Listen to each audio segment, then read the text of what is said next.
Ads एक संभावित बीमारी है जो एचआईवी के कारण फैलती है। एड्स छूने, गले मिलने अथवा साथ खाना खाने से नहीं फैलती है और इसके कारण बताने के लिए हमारे सहपाठी आ रहे हैं। चाओ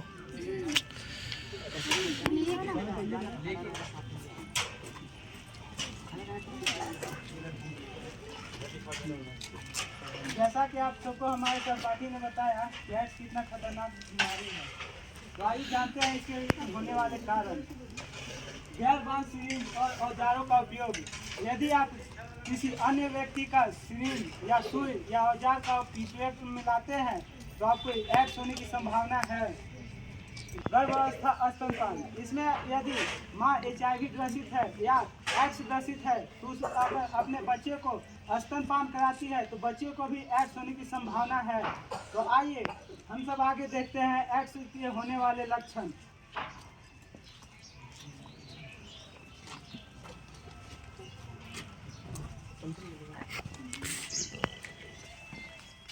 जैसे कि आप लोगों ने अभी देखा कि एड्स का क्या क्या कारण है, किस किस कारण की वजह से एड्स हो सकता है।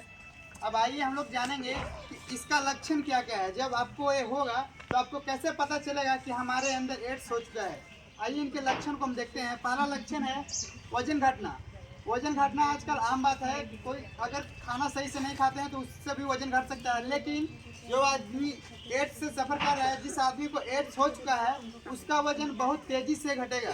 जैसे कहने का मतलब किसी व्यक्ति का वजन 60 kg है तो 2 महीना के अंदर उसका वेट कम से कम 50 kg या 40 kg तक हो जाएगा। इसका मतलब उसका वजन बहुत तेज़ी से घटता है। और दूसरा लक्षण है बुखार।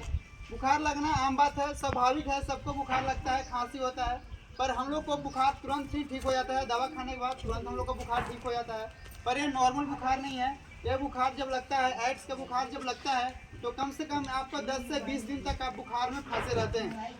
तीसरा चीज़ है सर दर्द। सर दर्द भी हम सब के लिए आम बात है, पर उसका जो सर दर्द है एक छोटा छोटा चीज़ के लिए भी उसका बहुत बड़ा बड़ा सिर दर्द हो सकता है। थकान भी एक आम बात है। ये सब चीज़ हमारे लिए आम बात है, पर वो जब थोड़ा सा भी काम करेगा और थोड़ा सा भी कोई भी फिजिकल एक्टिविटी करेगा तो वह बहुत ज़्यादा थक जाएगा, काम करने के लायक नहीं बचेगा। गले में गला खराब होना।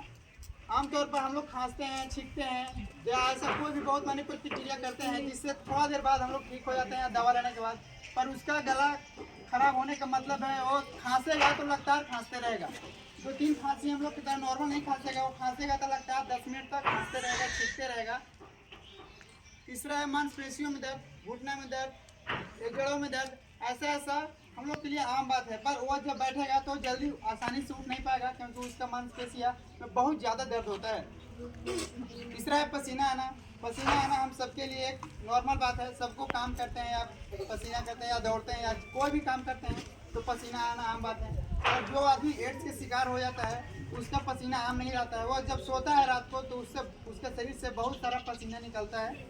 और सातवां है मुंह में छाले होना या शरीर के किसी भी जगह पर दाग धब्बे जैसा आपको आकार देखने को मिलेगा, जो संकेत करता है कि आप एड्स से सफ़र कर रहे हैं। तो आइए आगे हम और भी चीज़ को जानेंगे, जैसे इसका डायग्नोसिस क्या है, इसका उपाय क्या है, इससे हम कैसे बच सकते हैं, इसका उपचार क्या है। आगे आप मेरे सहपाठी आपको इस चीज़ के बारे में बताएंगे। धन्यवाद। अगर आपके शरीर में या फिर आपको कोई भी लक्षण लगे कि हाँ हमको है, तो फिर आप अपने नज़दीकी अस्पताल या हॉस्पिटल में जाके आप रक्त जांच या ब्लड जांच करा सकते हैं, या एक होता है सेल्फ किट या फिर आपका HIV टेस्ट, वो आप कम से कम साल में या 6 महीना में एक बार अवश्य कराएं।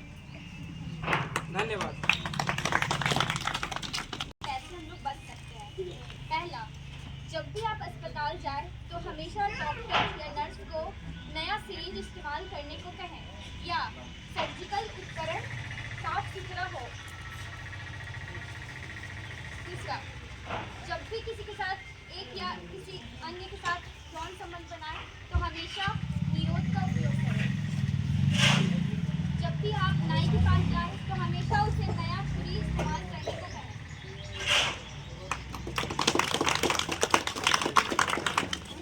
हाँ आइए ना। कितना का है? हम सब चीज़ों के एक बार फिर से समराइज कर देते हैं। हमारे जितने भी सहपाठीगण बताएं उस चीज़ को हम एक बार फिर से रिकैप कर देते हैं, एक बार फिर से दोहरा देते हैं।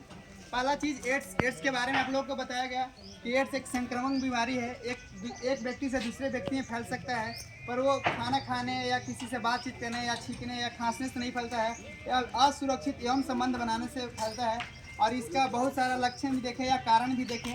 कोई व्यक्ति अगर एड्स से सफ़र कर रहा है, कोई मदर अगर एड्स से सफ़र कर रहा है, तो अगर बच्चा उसका मिल्क फीड करता है तो बच्चा को भी एड्स होने की संभावना है। या कोई भी व्यक्ति एड्स से सफ़र कर रहा है तो उसके साथ असुरक्षित यौन संबंध बनाने से भी हो सकता है। इसलिए आप सब कोई भी आदमी जब यौन संबंध बनाए तो उस समय बैरियर का यूज़ जरूर करें, सुरक्षा का यूज़ जरूर करें। उसके बाद हम लोगों ने लक्षण देखा कि बहुत सारे लक्षण हैं, जैसे थकान, बुखार आना या तेज़ी से वजन घटना। इन सब चीज़ अगर किसी व्यक्ति में देखा जा रहा है तो आप जाके एक बार HIV टेस्ट जरूर करवाएं, और वैसे भी 6 महीना या साल भर में एक बार HIV चेक जरूर करवाएं, अपने लिए या अपने परिवार के लिए, सबके लिए। धन्यवाद।